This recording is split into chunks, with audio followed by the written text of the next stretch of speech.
È scandaloso che sia accaduto quello che è accaduto e sta accadendo a Treviso, alla caserma Serena. Va giù duro il presidente del Veneto Zaia parlando della situazione all'ex caserma Serena, dove i positivi in meno di una settimana sono quasi raddoppiati, arrivando a 244. Numeri che vanno ad incidere sull'RT del Veneto, spiega il governatore.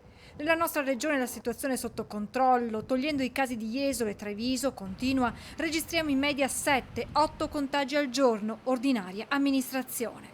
Ovvio è che quando tu trovi 240 persone contagiate in una caserma come Treviso, i numeri sballano.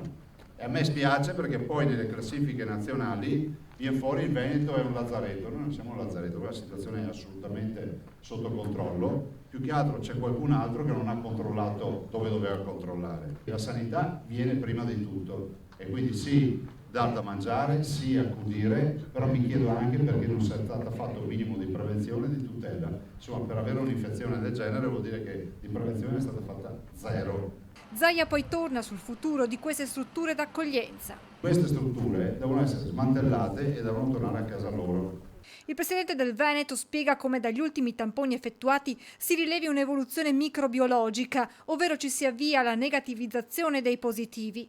Il prossimo giro di test all'ex caserma Serena, conclude il governatore, si farà il 12 agosto e immagino che in quell'occasione troveremo diversi negativi.